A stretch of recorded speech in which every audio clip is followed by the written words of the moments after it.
when it comes to aliens, there's some things I just can't tell you on air. O contato com seres de outros planetas é algo que vem sendo debatido há muitos anos, com diversos mistérios que ainda rodeiam o assunto. Ninguém consegue ter certeza de que estamos sozinhos no universo, ao mesmo tempo que acontecimentos parecem provar que, vez ou outra, somos visitados por extraterrestres. Veja alguns casos de pessoas que afirmam não terem nascido na Terra ou já estiveram diante de seres que não nasceram. Olá, eu me chamo Ronan Santos e se você não é um ET, já deixa o seu like, se inscreva no canal e roda a vinheta.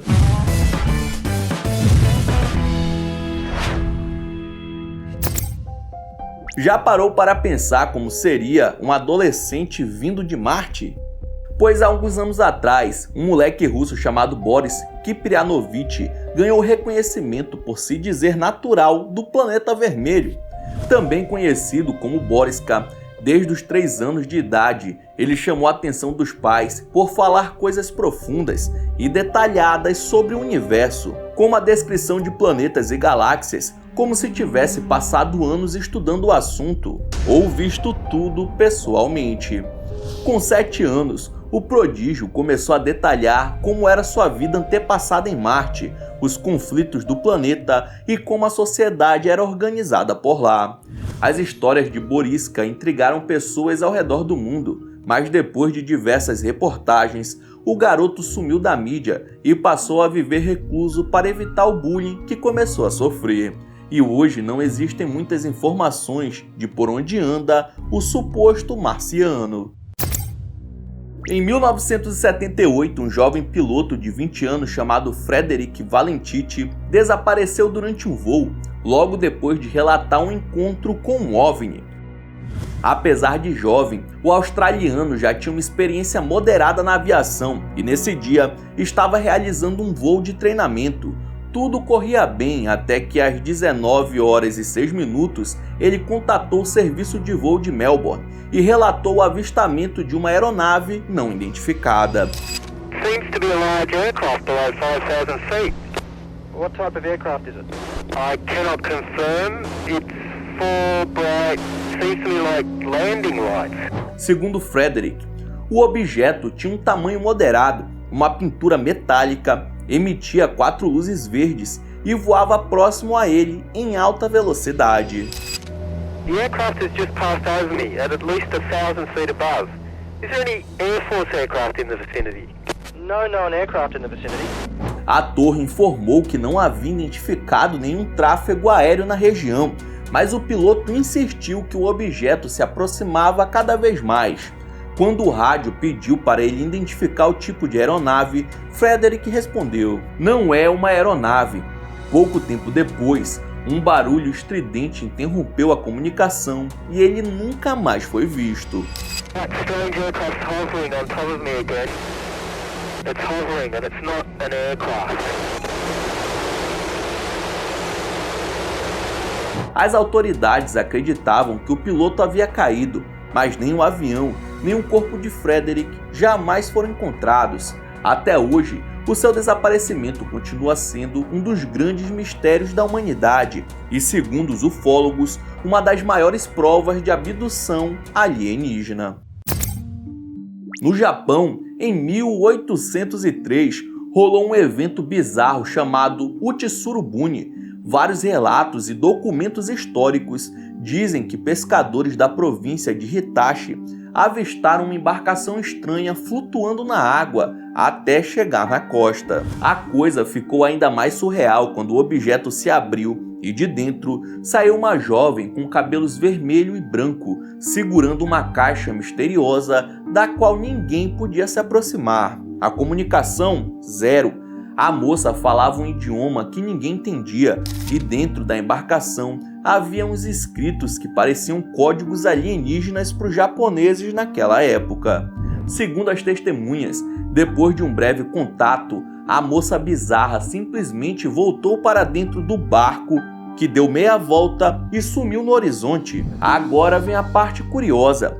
Todas as representações feitas na época do tal barco lembram muito os discos voadores que a gente vê hoje em dia. Isso fez muita gente especular que poderia ser uma nave alienígena. Em 1994, um fazendeiro de Pedro de Toledo, São Paulo, viveu um dos mistérios mais macabros da região. Ao tentar falar com seu caseiro, estranhou o silêncio absoluto. Algo não estava certo. Quando espiou pela janela da pequena casa, o sangue gelou. Lá dentro, o corpo de João Marlone jazia no chão, completamente escurecido. Parecia queimado, mas não de um jeito comum. Desesperado, o fazendeiro chamou a polícia.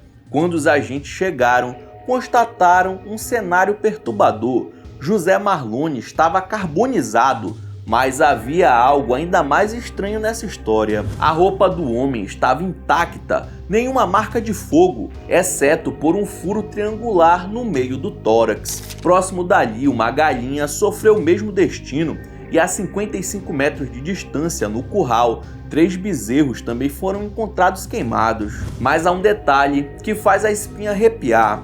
Tanto José quanto a galinha estavam cercados por um contorno branco no chão, como se um feixe de luz os estivesse marcado. Os bezerros, por outro lado, não possuíam esse sinal, já que a chuva havia apagado. Dentro da casa, um único objeto destoava, um balde d'água que exalava um cheiro podre, sem nenhuma razão aparente. Exames de laboratório foram feitos, mas nenhuma explicação foi encontrada. Exceto que acharam ali muita radiação naquele corpo. A causa da morte de José Marlone foi tida como inconclusiva, um fenômeno natural desconhecido, um raio, mas como explicaria as roupas intactas e os animais queimados a metros de distância? Ufólogos logo apontaram para uma hipótese inquietante: contato de grau avançado. Meses antes, objetos voadores não identificados haviam sido vistos na região. Seria tudo apenas uma grande coincidência? No dia 16 de março de 1967, algo inexplicável teria acontecido em Virgínia, nos Estados Unidos. Uma nave misteriosa teria pousado ali, chamado a atenção das autoridades. Quando os policiais chegaram ao local, encontraram um homem alto, medindo cerca de 1,85 m, esperando calmamente pela chegada dos oficiais. Sem demonstrar medo ou hesitação, ele fez apenas um pedido: queria falar com o Eisenhower, então presidente do país. A história fica ainda mais bizarra. De alguma forma, esse homem conseguiu chegar até o secretário de defesa da época, escoltado não por armas ou ameaças, mas supostamente usando apenas a força do pensamento. Durante essa reunião enigmática, ele se apresentou como um habitante de Vênus. Seu nome, Valiant Thor, e sua missão era clara. Ele vinha com um alerta da comunidade intergaláctica. O avanço das armas nucleares preocupava civilizações muito além da nossa, e a Terra corria o risco de destruição caso continuasse nesse caminho. Isso tudo em plena Guerra Fria. O que torna essa história ainda mais arrepiante é o fato de que até hoje ninguém negou oficialmente sua visita. Mais estranho ainda é que existem diversas fotos onde Valiant Thor aparece em reuniões e eventos restritos ao alto escalão da presidência. Relatos de ex-funcionários do governo americano confirmam sua presença, mas quando o mandato do então presidente chegou ao fim, qualquer vestígio desse homem simplesmente desapareceu. Nem o registro, nem o paradeiro, nada. Seria Valiant Thor um diplomata intergaláctico tentando salvar a humanidade de sua própria destruição? Em 1960, a segurança do Aeroporto Internacional de Tóquio parou um viajante e, quando foram verificar seu passaporte, dizia que ele estava vindo de um país chamado Taured. Acontece que esse país não existe, e ao pedir para ele apontar no mapa, o homem misterioso colocou o dedo em Andorra, que fica na Europa, mas continuava afirmando que era Taured, uma nação com mais de 1000 anos de existência. Ele acabou sendo levado para um hotel até que investigações fossem feitas, já que ele afirmou ir para o Japão para trabalhar, mas a empresa citada por ele afirmou não saber de sua existência. Só que horas depois, Mesmo com segurança na porta e nenhuma outra saída, o cara simplesmente desapareceu sem explicação. A melhor teoria é que Behrodrik Genansfer vivia em outra dimensão, onde havia de fato um país com esse nome, como se fosse um mundo paralelo, mas acabou parando aqui na nossa, e que sabe-se lá como conseguiu voltar para sua dimensão sem deixar nenhum vestígio para trás. Já imaginou dar um rolê com um alienígena? Pois é, parece loucura, mas talvez o canadense Granger Taylor tenha descoberto como fazer isso em 1980, quando desapareceu sem deixar rastros.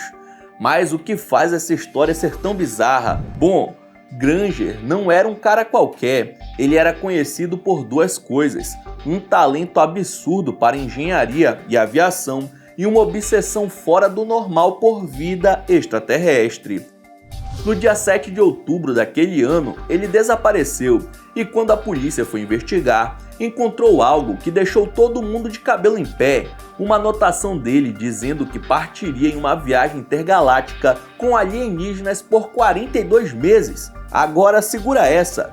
Vizinhos afirmam que, na noite do desaparecimento, luzes estranhas foram vistas parando perto da casa de Granger. Um detalhe que dá ainda mais credibilidade para essa história maluca.